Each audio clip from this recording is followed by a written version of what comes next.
कसं वाट राहील ध्रुव? मजा राहिली.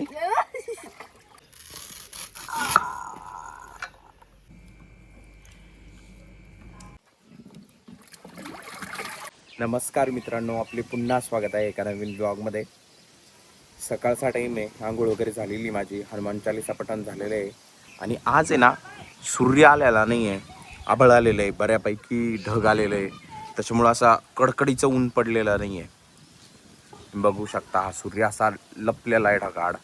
आणि ध्रुव आहे ना, टाकीमध्ये आंघोळ करतोय का, मी तुम्हाला ते दाखवतो आता. पाण्याची टाकी आहे, त्याच्यामध्ये कालच त्यांनी पाणी भरून ठेवलं होतं आणि आज अशी आंघोळ चालू आहे. कसं वाट राहील ध्रुव? मजा येऊ राहिली.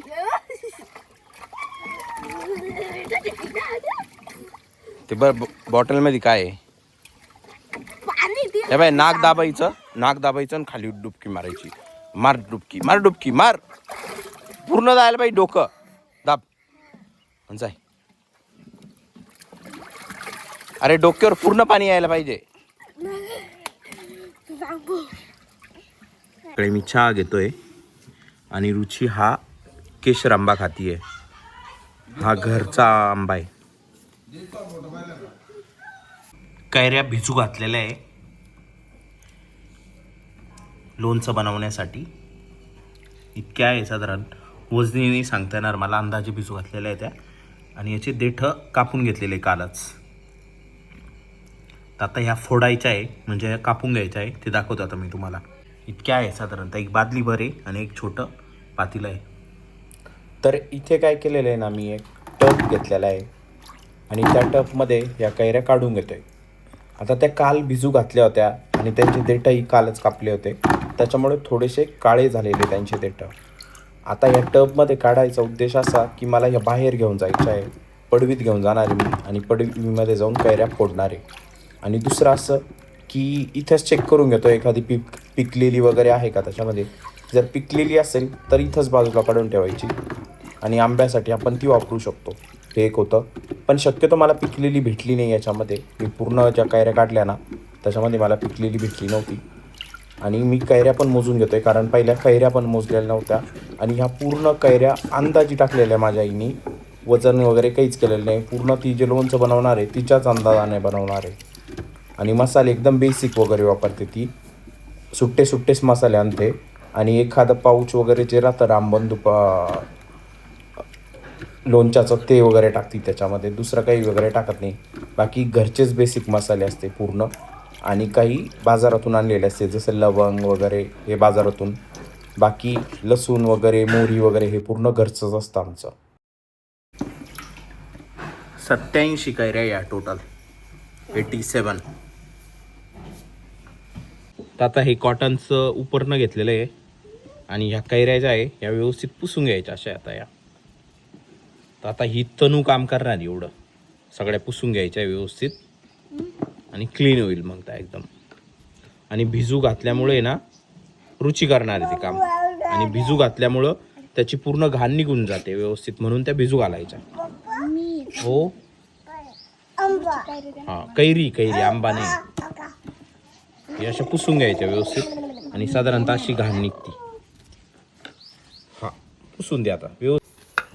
तर इथे ना मला रुची कैऱ्या पुसून देते, पूर्ण कैऱ्या पुसून देणारे असं बोलतीये मला ती. आणि तिला थोडीफार मदत तीर्थ पण करतोय. आता हे समोर जे हत्यार दिसतंय ना, याला आमच्याकडं अडकिता म्हणता.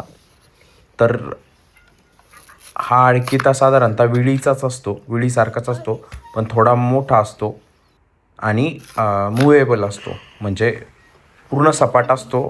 त्याच्यामुळं त्याच्या खाली कैऱ्या आल्या की व्यवस्थित कापल्या जातात आणि प्रेशर पण व्यवस्थित देता येतो. आता सुरुवातीला याला काय झालं ना, म्हणजे याला कैऱ्या कापण्याच्या आधी ना, कैऱ्या फोडण्याच्या मी याला आधी धुवून घेतलं, व्यवस्थित पुसून घेतलं. याला धार नव्हती, मी धार पण लावली होती याला. आणि त्याच्यानंतर एकदम इझिली कैऱ्या तुटत होत्या यांनी. आणि मी बऱ्यापैकी बारीक तुकडे केले होते कैऱ्यांचे.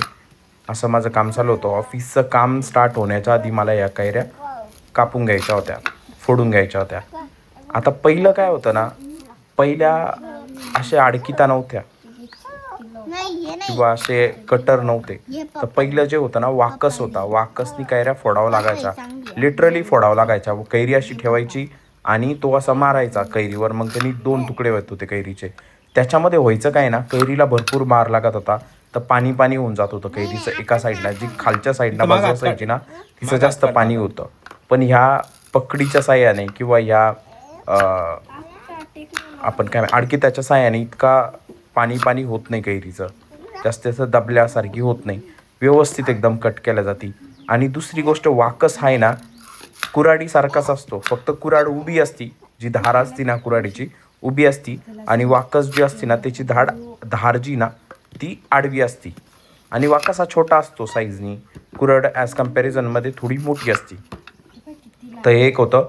आणि आमची तर कायम माझ्या आत्याचा मुलगा कैऱ्या फोडण्यासाठी येत होते. आम्ही आवाज घालतो माझ्या आत्याच्या मुलाला, तर ते कायम येत असायचे आमची तर कैऱ्या फोडण्यासाठी.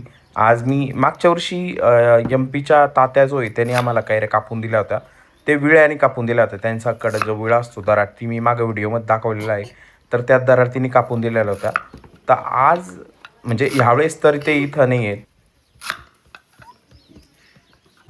काही असे पिकलेले पण निघता बरं का आंब्या, म्हणजे कैरी फोडताना. आता हा बऱ्यापैकी पिकलेला आहे एका साईडनी कच्चा आहे. इतके फोडून झालेले, अजून इतके बाकी आहे. हे असं लागलेलं आहे मला.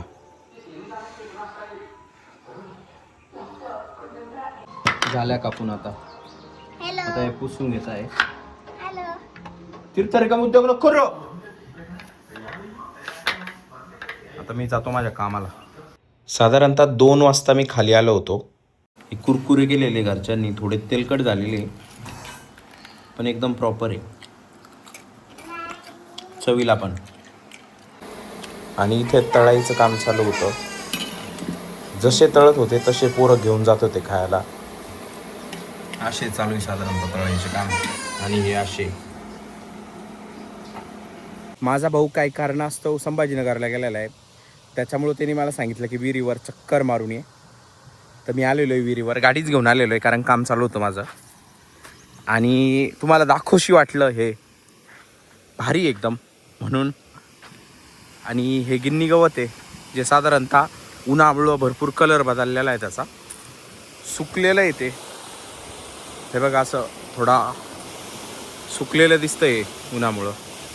आणि विहीर दाखवायची होती मला तुम्हाला. हे बघा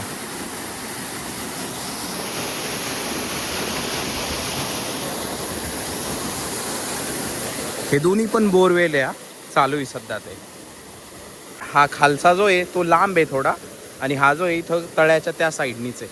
तर हा होता आजचा व्लॉग. हा व्लॉग तुम्हाला कसा वाटला हे मला कमेंट्स करून नक्की सांगा. जर हा व्हिडिओ आवडला असेल तर व्हिडिओला लाईक करा, चॅनलला सबस्क्राईब करा. Thanks for watching. Bye bye.